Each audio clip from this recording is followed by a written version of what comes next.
Emily would never forget this day, the day that was supposed to be the most beautiful of her life. It was a warm Saturday in June, and the sun shone brightly on the little church of Saint-Germain-des-Prés. The air was filled with the scent of freshly cut roses, and soft music drifted from the open church doors.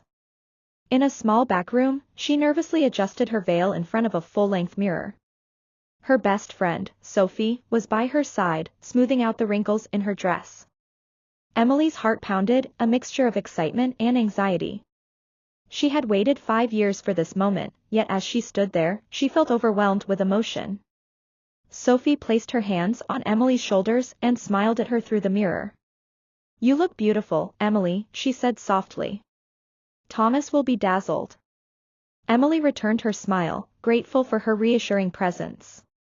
Sophie had been her rock since high school, standing by her side through every important moment. Today was no exception. But just as Emily took a deep breath, a commotion outside the church made her stomach drop. Loud voices echoed from the entrance, growing more intense by the second. Sophie and Emily exchanged a worried look. "What's going on?" Emily whispered, fear creeping into her voice. Sophie opened the door a crack, peeking outside. "I don't know," she murmured. "There's a crowd gathering near the entrance." Before Emily could respond, her father appeared at the door. His face was pale. "Emily, my darling," he said softly, "there is a problem." Before she could ask what it was, the door burst open. Martin, Thomas's mother, stormed into the room, her face red with fury. Her eyes flashed as she pointed a trembling finger at Emily. "You," she screamed. "How dare you?" Emily stepped back, startled by the sheer rage in the woman's voice. "Madame Leblanc," she stammered. "What's going on? Don't play innocent with me." Martin shrieked. "You stole my emerald ring, the one my grandmother left me." The small room fell silent. All eyes turned to Emily. Her heart pounded as confusion and fear swirled inside her. I don't understand," Emily whispered, her voice barely audible. "I've never seen your ring, Madame Leblanc." But Martin refused to listen. Her accusations grew louder, echoing through the church. Outside the room, murmurs spread among the wedding guests. Thomas appeared in the doorway, his face tense. His gaze moved between his mother and Emily, uncertainty written all over his face. "Emily," he said, his voice strained, "is this true?" Emily's heart shattered at the doubt in his eyes. How could he believe she was capable of such a thing? Tears welled in her eyes. "Thomas," she pleaded, "I swear, I didn't do anything. I've never seen that ring." But the damage was done. Doubt had taken root. Thomas remained silent as his mother's accusations rained down, growing more vicious with every word. The joyful atmosphere of the wedding had crumbled into one of suspicion and judgment. Sophie tried to defend Emily, but her voice was drowned out by the chaos. Emily's father stood by her side, his protective hand on her shoulder. Finally, Thomas spoke. His voice was cold, distant. "Emily," he said, "if you took the ring, give it back now. Otherwise, the wedding is off." The words hit her like a physical blow. The man she loved, the man she had planned to spend her life with, was now threatening to cancel their wedding over a baseless accusation. "Thomas," she sobbed, "how can you say that? I swear I didn't take it." But his expression remained hard. The guests watched in silence, some whispering, others staring in shock. At that moment, Emily made a decision. Lifting her chin, she met Thomas's gaze. "If you can't trust me now," she said, her voice trembling but firm, "then maybe we shouldn't get married at all." A stunned silence fell over the church. Thomas's face registered shock, but she didn't wait for his response. Turning to Sophie and her father, she whispered, "Take me away from here." As they led her toward the exit, she heard Thomas call her name.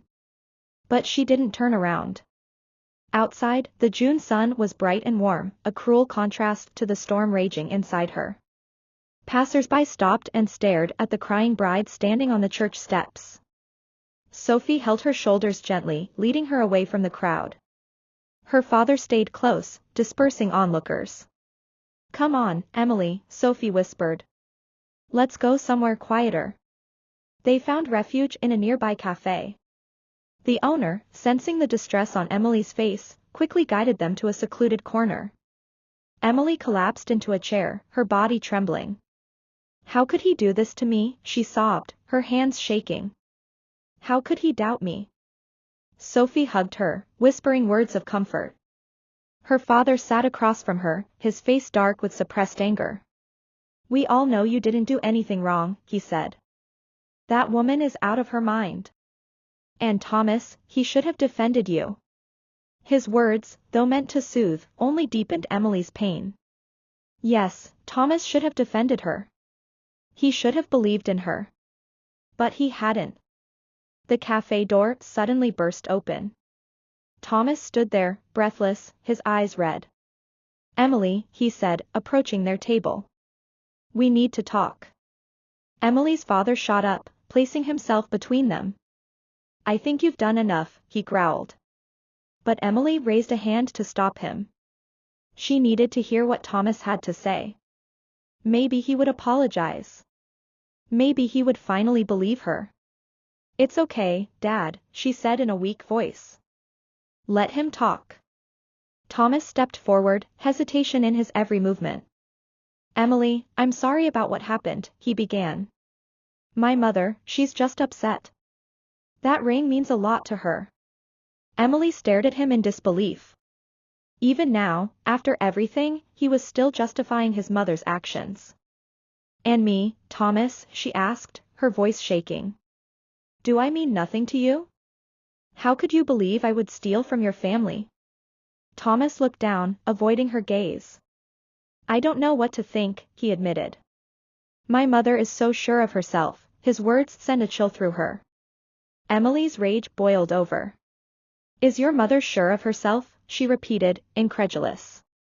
And what about me, Thomas? Are you not sure of me? The cafe had grown silent, patrons now openly watching the drama unfold. Try to understand, Emily, Thomas pleaded. This is a difficult situation for everyone. If you could just what? She cut him off. Confess to something I didn't do? Except being treated like a thief on my wedding day? The tension in the room was suffocating. Then, Thomas said something that changed everything. Maybe if you just confessed, he muttered, we could work things out. The words hung in the air like a death sentence. Time seemed to slow. Emily's body moved before her mind could catch up. Her hand flew across Thomas's face in a sharp slap. Gasps echoed around the cafe. Thomas staggered back, shock and fury in his eyes.